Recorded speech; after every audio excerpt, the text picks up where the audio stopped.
الحمد لله نحمده ونستعينه ونستغفره ونؤمن به ونتوكل عليه ونعوذ بالله من شرور أنفسنا ومن سيئات أعمالنا من يهده الله فلا مضل له ومن يضلله فلا هادي له ونشهد أن لا إله إلا الله وحده لا شريك له ولا نظير له ولا مشير له ولا معين له ونشهد أن سيدنا وسندنا وحبيبنا ومولانا محمدا عبده ورسوله صلى الله عليه وعلى آله وصحبه أجمعين أما بعد قال الله تبارك وتعالى في القرآن الكريم والفرقان الحميد أعوذ بالله من الشيطان الرجيم بسم الله الرحمن الرحيم ويل للمطففين الذين إذا اكتالوا على الناس يستوفون وإذا كالوهم أو وزنوهم يخسرون ألا يظن أولئك أنهم مبعوثون ليوم عظيم وقال النبي صلى الله عليه وسلم التاجر الصدوق الأمين مع النبيين والصديقين والشهداء أو كما قال عليه الصلاة والسلام. عزیزان ملت، اللہ تبارک و تعالی نے اپنے فضل و کرم سے ہم سب کو نبی کریم صلی اللہ علیہ وسلم کا امتی بنایا اور نبی کریم صلی اللہ علیہ وسلم کی زندگی کو ہمارے لیے آئیڈیل اور نمونہ بنایا، اور اللہ تبارک و تعالی نے قرآن کریم میں صاف طور پر ارشاد فرمایا لقد كان لكم في رسول الله اسوة حسنہ، کہ نبی کریم صلی اللہ علیہ وسلم کی زندگی میں تمہارے لیے نمونہ، نبی کریم صلی اللہ علیہ وسلم کی زندگی کے کئی پہلو اور ہر ایک پہلو اپنی جگہ پر جامع، مکمل اور ہمہ گیر۔ نبی کریم صلی اللہ علیہ وسلم نے ہمیں ہر لائن میں اور زندگی کے ہر شعبے میں ہماری رہنمائی فرمائی۔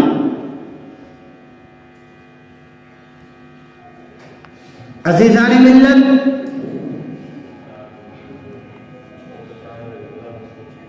ہم ایمان والوں کے لیے یہ ضروری ہے کہ ہم نبی کریم صلی اللہ علیہ وسلم کو اپنا آئیڈیل اور نمونہ بنائیں، اپنا آئیڈیل اور نمونہ بنا کر کے ہم لوگ زندگی گزاریں۔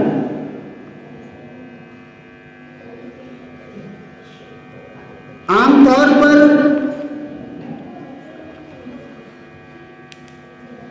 لوگ اپنی معاشی زندگی کو خوشگوار بنانے کے لیے یا تو زراعت کو اختیار کرتے ہیں، یا تجارت کو اختیار کرتے ہیں، یا ملازمت کو اختیار کرتے ہیں۔ اسلام اس بات کی تعلیم دیتا ہے کہ ہم جو بھی کمائیں وہ جائز طریقے سے کمائیں۔ اسی لیے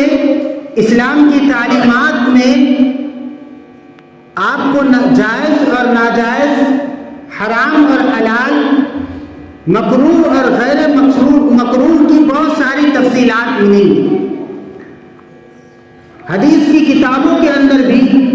بہت ساری احادیث ایسی ہیں جو بیع، تجارت سے متعلق نبی کریم صلی اللہ علیہ وسلم بھی تجارت کیا کرتے تھے، اور ہم میں سے بہت سارے آدمی بھی تجارت کرتے ہیں۔ معاشی طور پر لوگ چیزوں سے جڑے ہوئے ہیں، یا تو کاشتکاری کرتے ہیں، زراعت کرتے ہیں، یا کہیں ملازمت کرتے ہیں، یا تجارت کرتے ہیں۔ انہی تینوں چیزوں کے ذریعے سے آدمی اپنی زندگی، معاشی زندگی جو ہے، اپنی معاشی زندگی کو گزارتا ہے۔ میرے محترم بزرگوں اور دوستوں، اللہ کے نبی صلی اللہ علیہ وسلم سے سوال کیا گیا کہ کون سی کمائی سب سے افضل اور بہتر ہے؟ اللہ کے نبی صلی اللہ علیہ وسلم سے پوچھنے والے نے پوچھا کہ اللہ کے نبی سب سے افضل کمائی اور بہتر کمائی کون سی؟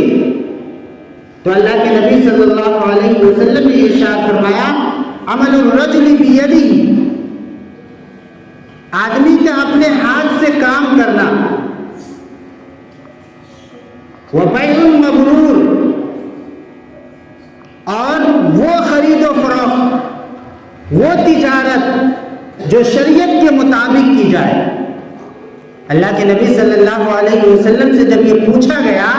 کہ کون سی کمائی سب سے افضل اور بہتر ہے، تو اللہ کے نبی صلی اللہ علیہ وسلم نے ارشاد فرمایا کہ اپنے ہاتھ سے جو کمائے، اپنے ہاتھ سے کام کر کے جو آدمی کمائے وہ سب سے افضل کمائے، اور تجارت اور بزنس کر کے آدمی جو کمائے وہ سب سے افضل کمائی ہے، لیکن شرط یہ ہے کہ وہ تجارت، وہ بزنس شریعت کے مطابق ہے۔ اللہ کے نبی صلی اللہ علیہ وسلم نے ایک موقع پر ارشاد فرمایا کہ آدمی کا رسیوں سے لکڑیوں کو باندھ کر لا کر کے بیچنا، اور پھر اس سے نفع کمانا، اور اس سے اپنا گزر بسر کرنا، اور اس سے اپنی آبرو کو محفوظ رکھنا، یہ بہتر ہے کہ وہ ایک دوسرے کے دروازے پر جا کر کے سوال کرے، اور دستے دراز جو ہے وہ دستے سوال جو ہے وہ دراز کرے۔ ایک آدمی اگر جنگلوں میں جا کر کے لکڑیاں کاٹتا ہے، اور لکڑیاں کاٹ کر وہ بازاروں میں لے جا کر کے بیچتا ہے، اور اس سے جو منافع حاصل ہوتا ہے، اس منافع سے وہ اپنے گھر کا گزارا کرتا ہے اور اپنی آبرو کو محفوظ رکھتا ہے، یہ بہتر ہے کہ وہ در در پر جا کر کے سوال کرے اور کسی سے مانگے اور اسے دیا جائے یا نہ دیا جائے۔ آج مانگنے کا رواج جو ہے وہ عام ہو چکا ہے، سوال کرنا یہ عام بات ہو چکی ہے۔ آپ دیکھیں گے مسلمانوں کے بچوں کو بازاروں کے اندر وہ مانگتے پھر رہے ہیں۔ مسلمان صحت مند ہے، تندرست ہے، وہ مانگتا پھر رہا ہے۔ اسلام نے اس بات کی تعلیم نہیں دی ہے کہ آپ مانگتے پھرے۔ اسلام یہ کہتا ہے کہ اپنے دستے بازو سے کمائیے، اپنی محنت سے کمائیے، تجارت کیجئے، بزنس کیجئے، خواہ وہ تجارت چھوٹا ہی ہو، لیکن آپ کسی کے سامنے اپنے ہاتھ کو پھیلائیے مت۔ اسلام اس بات کی تعلیم دیتا ہے۔ اس کے باوجود آپ دیکھیں گے کہ مسلمانوں کے اندر زیادہ تعداد میں لوگ بھیک مانگتے ہیں اور لوگ ایک دوسرے سے سوال کرتے ہیں۔ یہ سوال کرنا، سوال صحت مند آدمی کے لیے، صحت مند تندرست آدمی کے لیے جائز نہیں کہ وہ سوال کرے۔ سوال کرنا اسی کے لیے جائز اور درست ہے جس کے پاس ایک دن کے کھانے کا بھی انتظام نہ ہو، جس کو ایک دن بھی کھانے کا انتظام نہیں ہے، ایک دن بھی کھانے کے لیے کچھ ہے نہیں، وہ آدمی سوال کر سکتا ہے۔ تو سوال کرنا اسی کے لیے جائز اور درست ہے جس کے پاس ایک دن کا بھی سوال نہ ہو، ایک دن کا بھی کھانا پینا نہ ہو۔ ایک دن کا کھانا پینا نہیں ہے، کپڑا پہننے کے لیے نہیں ہے، وہ آدمی سوال کر سکتا ہے۔ لیکن آپ دیکھیں گے کہ سوال کرنے اور مانگنے اور بھیک مانگنے کا رواج اتنا عام ہو چکا ہے کہ لوگ تندرست ہے، صحت مند ہے، اس کے باوجود لوگ سوال کرتے ہیں، لوگ مانگتے ہیں۔ اللہ کے نبی صلی اللہ علیہ وسلم نے ارشاد فرمایا کہ جو شخص بلا ضرورت کے مانگتا ہے، یہ سوال اور یہ مانگنا کل قیامت کے دن اس کے منہ پر، اس کے چہرے پر یہ زخم کی صورت میں نمودار ہو، یہ زخم بن جائے گا اس کے چہرے پر۔ اور جو شخص مال کی کثرت کے لیے سوال کرتا ہے تو گویا کہ اپنے حصے میں جہنم کے آگ کو سمیٹ رہا ہے۔ بلا ضرورت جو شخص مانگتا ہے، جو پیشہ ور بھکاری بنا ہوا ہے، جس کا پیشہ ہی ہے بھیک مانگنا، ایسے لوگ جہنم کی آگ کو اپنے پاس سمیٹ رہے ہیں۔ میرے محترم بزرگوں اور دوستوں، تو اسلام اس بات کی تعلیم دیتا ہے کہ آپ اپنے دستے بازو سے کمائیے، آپ محنت کیجئے، آپ کاشتکاری کیجئے، آپ زراعت کیجئے، آپ بزنس کیجئے، آپ تجارت کیجئے، اور ان کاموں کو کر کے حلال روزی کمائیے اور حلال آمدنی کے ذریعے اپنی بیوی اور بچوں کی پرورش کیجیے۔ جناب نبی کریم صلی اللہ علیہ وسلم بھی بعثت سے پہلے تجارت کیا کرتے تھے۔ نبی کریم صلی اللہ علیہ وسلم حضرت خدیجہ رضی اللہ عنہا، جو عرب قریش کی عرب خاتون تھی اور تاجرہ تھی، تجارت کرنے والی وہ خاتون تھی، ان کا قافلہ جو ہے وہ شام کی طرف جاتا تھا۔ وہ خود تو قافلے کے ساتھ نہیں جاتی تھی، لیکن ان کے نمائندے اور کارندے اور ان کے کام کرنے والے قافلوں کو لے کر کے ملک شام جایا کرتے تھے، تجارتی قافلوں کو لے کر۔ لیکن حضرت خدیجہ رضی اللہ عنہا کو ایک ایسے شخص کی تلاش تھی کہ جو اس کی تجارت کو سنبھالے، اس کے بزنس کو سنبھالے، اور جس پر مکمل اعتماد اور بھروسہ ہو، اس کی تلاش میں ہوتی۔ اتنے میں حضرت خدیجہ رضی اللہ عنہا کو یہ پتہ چلا، یہ معلوم پڑا کہ مکے میں ایک شخص ہے جسے محمد کہا جاتا ہے، وہ امین ہے اور صادق، قابل اعتماد۔ خبر بھجوایا محمد رسول اللہ صلی اللہ علیہ وسلم کو کہ آپ میری تجارت کو سنبھالیے اور میرے تجارتی قافلے کو شام کی طرف لے کر کے جائیے۔ نبی کریم صلی اللہ علیہ وسلم نے حضرت خدیجہ رضی اللہ عنہ کے تجارتی قافلے کو ملک شام کی طرف لے کر کے گئے، اور اس تجارت سے بہت اچھا منافع حاصل ہوا۔ حضرت خدیجہ رضی اللہ عنہا جس اعتماد کے ساتھ نبی کریم صلی اللہ علیہ وسلم کو اس سفر تجارت کے لیے بھیجا تھا، اس سفر میں بھرپور اعتماد حضرت خدیجہ رضی اللہ عنہا کو حاصل ہوا، اور یہی سفر تجارت جو ہے وہ حضرت خدیجہ رضی اللہ عنہا کے ساتھ نکاح کا ذریعہ اور سبب بھی بنا، اور حضور صلی اللہ علیہ وسلم سے حضرت خدیجہ رضی اللہ عنہ کی شادی بھی، اور یہ شادی اتنی بابرکت شادی تھی کہ نکاح کے بعد اور نبوت کے ملنے کے بعد اور بعثت کے بعد حضرت خدیجہ رضی اللہ عنہا کا تمام مال حضور صلی اللہ علیہ وسلم کی ذات پر خرچ۔ نبی کریم صلی اللہ علیہ وسلم تجارت کیا کرتے تھے، اور آپ نے تجارت کی ترغیب بھی دی ایمان والوں کو، مسلمانوں، کہ آپ تجارت کریں۔ جب مکے کے اندر جو بازار لگتا تھا، تجارتی میلے لگتے تھے، ان تجارتی میلوں کے اندر حضور صلی اللہ علیہ وسلم اپنے مال کو لے کر کے جاتے تھے ان منڈیوں کے اندر،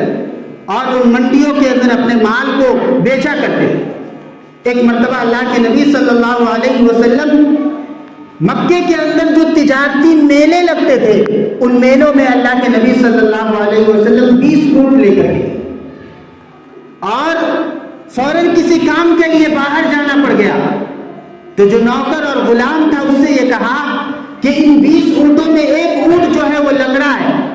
جو بھی خریدار آئے خریدنے والا، اسے تم یہ بتا دینا کہ یہ اونٹ لنگڑا ہے اور اس کی آدھی قیمت لینا۔ حضور صلی اللہ علیہ وسلم چلے گئے، اور کوئی خریدار جو ہے وہ آیا اور ان تمام اونٹوں کو 20 اونٹ کو خرید لیا، اور اس ملازم کو، وہ ملازم جو ہے یہ بتانا بھول گیا کہ اس میں ایک اونٹ جو ہے وہ لنگڑا ہے، اس کی آدھی قیمت لے لی۔ چنانچہ حضور صلی اللہ علیہ وسلم آئے اور اپنے نوکر اور غلام سے پوچھا کہ کیا ہوا، تو اس نے یہ بتایا کہ ایک آدمی یمن سے آیا تھا اور اس نے سارے اونٹ خرید لیے، میں نے سارے اونٹ اسے دے دیے۔ حضور صلی اللہ علیہ وسلم نے پوچھا کہ ایک اونٹ اس میں لنگڑا تھا، تم نے اسے بتایا نہیں، اس کی آدھی قیمت نہیں دی؟ تو اس ملازم اور نوکر نے کہا کہ اللہ کے نبی مجھ سے بھول ہو گئی، میں بھول گیا، مجھے یاد نہیں رہا۔ اللہ کے نبی صلی اللہ علیہ وسلم گھوڑے پر سوار ہوئے، اس ملازم کو بیٹھایا اور بڑی تیز رفتاری کے ساتھ ملک یمن کی طرف روانہ ہو گئے۔ ایک دن اور ایک رات کی مسافت طے کرنے کے بعد وہ شخص مل گیا جس نے اونٹ خریدا تھا۔ اس آدمی کو بلایا اور کہا کہ تم نے یہ اونٹ کہاں سے خریدے؟ تو اس نے یہ کہا کہ مکے میں جو تجارتی میلہ لگتا ہے اس میں ایک محمد بن عبداللہ نامی شخص سے میں نے یہ اونٹ خریدا ہے۔ میرے مالک نے یہ کہا کہ تم مکے کے تجارتی میلوں کے اندر جاؤ اور اس میں کسی سے اونٹ مت خریدنا، محمد بن عبداللہ نامی شخص جو ہوگا اسی سے اونٹ خریدنا، اور میں اسی سے یہ اونٹ خرید کر کے لایا۔ اللہ کے نبی صلی اللہ علیہ وسلم نے ارشاد فرمایا کہ محمد بن عبداللہ میں ہی ہوں، اور اس میں ایک اونٹ ہے جو لنگڑا ہے اور اس کی تم نے پوری قیمت دی ہے، لہٰذا وہ اونٹ مجھے واپس دے دو اور اس کی قیمت تم لے لو۔ اور اب تک اس شخص کو یہ معلوم نہیں تھا کہ اس کے اندر ایک اونٹ ہے جو لنگڑا ہے۔ اللہ کے نبی صلی اللہ علیہ وسلم کے بتانے کے بعد اس شخص کو یہ بات معلوم ہوئی۔ پھر معاملہ ہو گیا، اللہ کے نبی صلی اللہ علیہ وسلم تجارت جو کیا کرتے تھے تو اس میں اپنے وعدے کے پکے تھے، بالکل وعدہ جو کرتے تھے وہ پورا کرتے تھے۔ حضور صلی اللہ علیہ وسلم کا ایک تجارتی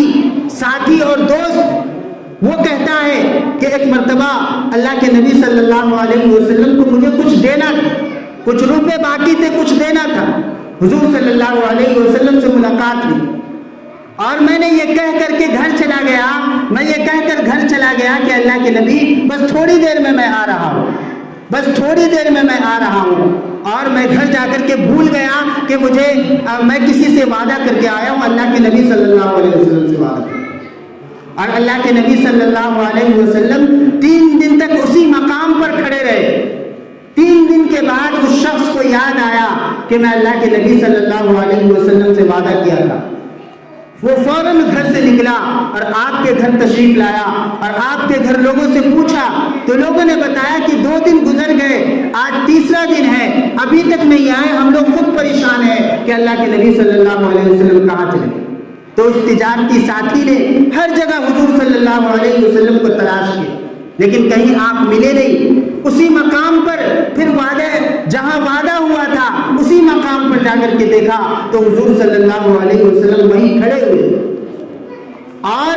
پیسہ بھی نہیں دیا، جو پیسہ باقی تھا وہ پیسہ بھی نہیں دیا، معذرت کر لی۔ اللہ کے نبی صلی اللہ علیہ وسلم نے کچھ بھی نہیں کہا، بس اتنا کہا دھیمے الفاظ میں، جھگڑا نہ لڑائی، نہ ڈانٹ نہ ڈپٹ، نہ گالی نہ گلوچ، بس اتنا کہا کہ اے نوجوان، اے ساتھی، تم نے مجھے تکلیف میں ڈال دیا، میں 3 دن سے تمہارا انتظار کر رہا۔ تو حضور صلی اللہ علیہ وسلم کی تجارت بالکل پاک اور صاف و شفاف، اور تجارت کی تعلیم اللہ کے نبی صلی اللہ علیہ وسلم نے دی ہے کہ آپ جو ہے وہ اپنی محنت سے اور اپنے دست بازو سے کمائیے اور اپنے گھر والوں کی پرورش کیجیے۔ اللہ تعالی ہم سب کو کہنے سننے سے زیادہ عمل کی توفیق عنایت فرمائے۔